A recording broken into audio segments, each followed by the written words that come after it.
Hello ವೀಕ್ಷಕರೇ, ನಮಸ್ಕಾರ. ತಮ್ಮೆಲ್ಲರಿಗೂ ಮತ್ತೊಮ್ಮೆ ಭಾಗ್ಯ ಟಿವಿಗೆ ಸ್ವಾಗತ ಸುಸ್ವಾಗತ ಕೋರ್ತಾ ಇದ್ದೀವಿ. ಭಾಗ್ಯ ಮತ್ತು ಗಿರೀಶ್. ಸ್ನೇಹಿತರೆ, ಇವತ್ತಿನ ವಿಡಿಯೋದಲ್ಲಿ ಬಹಳ ಸೊಗಸಾದಂಥ ಬಹಳ ರುಚಿಕರವಾದಂಥ ತರಕಾರಿ ಕುರ್ಮನ ಯಾವ ರೀತಿ ಮಾಡೋದು ಅಂತ ತಿಳಿಸ್ಕೊಡ್ತಾ ಇದ್ದೀವಿ. ಖಂಡಿತ ಈ ರೀತಿಯಾದಂಥ ತರಕಾರಿ ಕುರ್ಮ ದೋಸೆಗೆ, ಪೂರಿಗೆ, ಚಪಾತಿಗೆ, ರೋಟಿಗೆ ಎಲ್ಲದಕ್ಕೂ ಬಹಳ ಚೆನ್ನಾಗಿ ಹೊಂದ್ಕೊಳ್ಳುತ್ತೆ. ಆರೋಗ್ಯಕರ, ರುಚಿಕರ ಎರಡೂ ಇದೆ. ಹಾಗೆ ಬನ್ನಿ, ರುಚಿಕರವಾದ ತರಕಾರಿ ಕುರ್ಮ ಮಾಡೋದಕ್ಕೆ ಏನೆಲ್ಲ ಪದಾರ್ಥಗಳು ಬೇಕು, ಹಾಗೆ ತಯಾರು ಮಾಡ್ತಕ್ಕಂಥ ವಿಧಾನ ಹೇಗೆ ಅಂತ ನೋಡ್ಕೊಳ್ಳೋರಂತೆ. ತರಕಾರಿ ಕುರ್ಮ ಮಾಡೋದಕ್ಕೋಸ್ಕರ ಮೊದಲಿಗೆ ಸ್ಟವ್ ಮೇಲೊಂದು ಕುಕ್ಕರ್ನ ಇಟ್ಟು ಕುಕ್ಕರ್ಗೆ 10 ರಿಂದ 15 ಹುರುಳಿಕಾಯನ್ನು ನೀಟಾಗಿ ಚಿಕ್ಕದಾಗಿ ಈ ರೀತಿ ಕಟ್ ಮಾಡಿ ತೊಳೆದು ತದನಂತರ ಕುಕ್ಕರ್ಗೆ ಹಾಕ್ಕೊಳ್ತಾ ಇದ್ದೀವಿ. ಅದೇ ರೀತಿಯಾಗಿ ಈ ರೀತಿ ಬಹಳ ಚಿಕ್ಕದಾಗಿ ಕಟ್ ಮಾಡಿದಂಥ ಒಂದು ಕ್ಯಾರೆಟು ಮತ್ತು ಈ ಒಂದು ಅಳತೆನಲ್ಲಿ ಕಟ್ ಮಾಡಿದಂಥ ಒಂದು ಕ್ಯಾಪ್ಸಿಕಮ್. ಕ್ಯಾರೆಟ್ ಮತ್ತು ಕ್ಯಾಪ್ಸಿಕಮ್ ಪ್ರಮಾಣದಲ್ಲೇ ನೌಕೋಲನ್ನು ಸಹ ಈ ರೀತಿ ಚಿಕ್ಕದಾಗಿ ಕಟ್ ಮಾಡಿ ಹಾಕ್ಕೊಳ್ತಾ ಇದ್ದೀವಿ. ಇದರ ಜೊತೆಗೇ ಒಂದು ಆಲೂಗಡ್ಡೆ ನೋಡ್ತಾ ಇರ್ಬೋದು. ಆಲೂಗಡ್ಡೆನೂ ಸಹ ಇದೇ ರೀತಿಯಾಗಿ ಚಿಕ್ಕದಾಗಿ ಕಟ್ ಮಾಡಿದ್ವಿ. ಒಟ್ಟಾರೆಯಾಗಿ ಎಲ್ಲ ತರಕಾರಿಗಳನ್ನು ಈ ಒಂದು ಹದಕ್ಕೇ ಚಿಕ್ಕದಾಗಿ ಕಟ್ ಮಾಡಿ ಹಾಕೋಬೇಕಾಗತ್ತೆ. ಇನ್ನು ಅರ್ಧ ಕಪ್ಪಷ್ಟು ಹಸಿ ಬಟಾಣಿನ ಬಳಸ್ತಾ ಇದ್ದೀವಿ. ಈ ರೀತಿಯಾಗಿ ಈ ತರಕಾರಿ ಎಲ್ಲ ಕುಕ್ಕರ್ಗೆ ಸೇರಿಸಾದ ನಂತರ ನಾವು ಒಟ್ಟಾರೆಯಾಗಿ ಒಂದು ರೆಸಿಪಿಗೆ ಎಷ್ಟು ಉಪ್ಪನ್ನು ಬಳಸ್ತೀವಿ ರುಚಿಗೆ ತಕ್ಕಷ್ಟು, ಅದರಲ್ಲೇ 1 ಟೀ ಸ್ಪೂನಷ್ಟು ಉಪ್ಪನ್ನು ತರಕಾರಿಗೋಸ್ಕರ ಹಾಕ್ಕೊಳ್ತಾ ಇದ್ದೀವಿ. ಯಾಕೆಂದರೆ ತರಕಾರಿ ಬೇಯಬೇಕಾದ್ರೆ ಚೆನ್ನಾಗಿ ಉಪ್ಪು ಹಿಡಿಯುತ್ತೆ ಅಂತ. ಈ ರೀತಿ ತರಕಾರಿ ಉಪ್ಪೆಲ್ಲ ಹಾಕಾದ ನಂತರ ತರಕಾರಿ ಬೇಯಬೇಕಲ್ಲ, ಅದಕ್ಕೋಸ್ಕರ 1 ಕಪ್ ಅಳತೆಯ ನೀರನ್ನು ಹಾಕ್ಕೊಳ್ತಾ ಇದ್ದೀವಿ. ನೀರನ್ನು ಹಾಕಾದ್ಮೇಲೆ ಒಮ್ಮೆ ಮಿಕ್ಸ್ ಮಾಡ್ಕೋಬೇಕಾಗತ್ತೆ. ಉಪ್ಪು ಚೆನ್ನಾಗಿ ಬೆರಿಬೇಕು. ಹಾಗೆ ತರಕಾರಿನೂ ಸಹ ಬೆರೆತ್ರೆ ಎಲ್ಲನೂ ಬೇಯೋದಕ್ಕೆ ಹೆಲ್ಪ್ ಆಗುತ್ತೆ. ಈಗ ಕುಕ್ಕರ್ ಲಿಡ್ಡನ್ನು ಮುಚ್ಚಿ 1 ವಿಸಲ್ ಕೂಗಿಸ್ಕೊಂಡ್ರೆ ಸಾಕಾಗತ್ತೆ.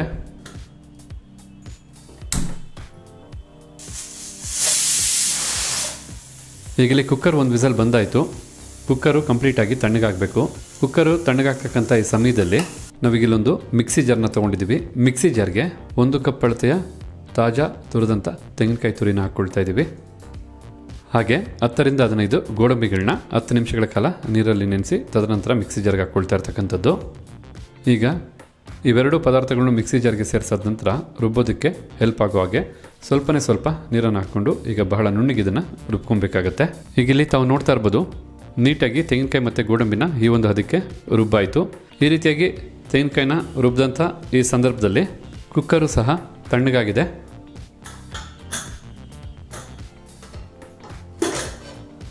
ಹಾಗೆ ನಾವು ಕುಕ್ಕರ್ಗೆ ಸೇರಿಸಿದಂಥ ಎಲ್ಲ ಪದಾರ್ಥನೂ ಬಹಳ ಚೆನ್ನಾಗಿ ಬೆಂದಿದೆ. ಈಗ ಈ ಕುರ್ಮಾಗೆ ಬೇಕಾದಂಥ ಒಗ್ಗರಣೆಯನ್ನು ಮಾಡೋದಕ್ಕೆ ಶುರು ಮಾಡೋಣ. ಈಗ ಕುರ್ಮಾ ಮಾಡೋದಕ್ಕೆ ಬೇಕಾದಂಥ ಒಗ್ಗರಣೆ ಮಾಡೋದಕ್ಕೋಸ್ಕರ ಒಂದು ಕಡಾಯಿನ ಬಿಸಿ ಮಾಡ್ಕೊಳ್ತಾ ಇದ್ದೀವಿ. ಈಗಿಲ್ಲಿ ಕಡಾಯಿ ಬಿಸಿಯಾಗಿದೆ. ಬಿಸಿಯಾದಂಥ ಕಡಾಯಿಗೆ 2 ಟೇಬಲ್ ಸ್ಪೂನಷ್ಟು ಎಣ್ಣೆನ ಹಾಕಿ ಎಣ್ಣೆನ ಬಿಸಿ ಮಾಡ್ಕೋಬೇಕಾಗತ್ತೆ.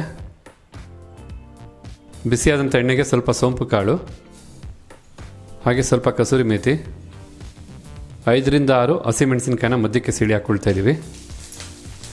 ಈಗ ಇದನ್ನೆಲ್ಲ ಒಂದು 30 ಸೆಕೆಂಡು ಎಣ್ಣೆಯಲ್ಲಿ ಬಿಸಿ ಮಾಡ್ಕೋಬೇಕಾಗತ್ತೆ.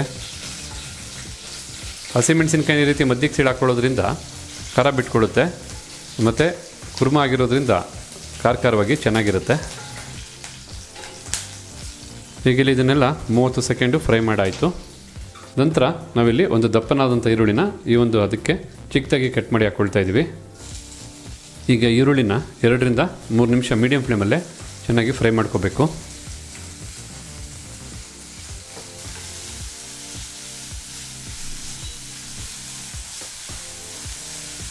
ಈಗಿಲ್ಲಿ ಈರುಳ್ಳಿನ 2 ರಿಂದ 3 ನಿಮಿಷ ಚೆನ್ನಾಗಿ ಫ್ರೈ ಮಾಡಾಯಿತು ಮೀಡಿಯಂ ಫ್ಲೇಮಲ್ಲೇ. ಹಾಗೆ 1 ಟೀ ಸ್ಪೂನಷ್ಟು ಧನಿಯಾ ಪುಡಿ ಮತ್ತು 1 ಟೀ ಸ್ಪೂನಷ್ಟು ಗರಂ ಮಸಾಲ, ಈ 2 ಮಸಾಲ ಪುಡಿನ ಹಾಕಿ ಒಮ್ಮೆ ಮಿಕ್ಸ್ ಮಾಡಿಕೊಂಡ್ರೆ ಸಾಕಾಗುತ್ತೆ.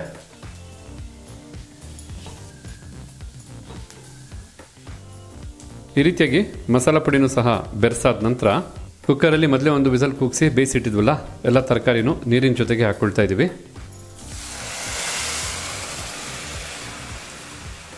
ಹಾಗೆ ಮಿಕ್ಸಿ ಜಾರಲ್ಲಿ ರುಬ್ಬಿದಂಥ ತೆಂಗಿನಕಾಯಿ ಪೇಸ್ಟ್ನೂ ಸಹ ಹಾಕ್ಕೊಳ್ಳೋಣ. ಈಗ ತರಕಾರಿ ಮತ್ತು ತೆಂಗಿನಕಾಯಿ ಪೇಸ್ಟ್ ಎಲ್ಲ ಚೆನ್ನಾಗಿ ಬೆರೆಯೋ ಹಾಗೆ ಒಮ್ಮೆ ಮಿಕ್ಸ್ ಮಾಡ್ಕೋಬೇಕು.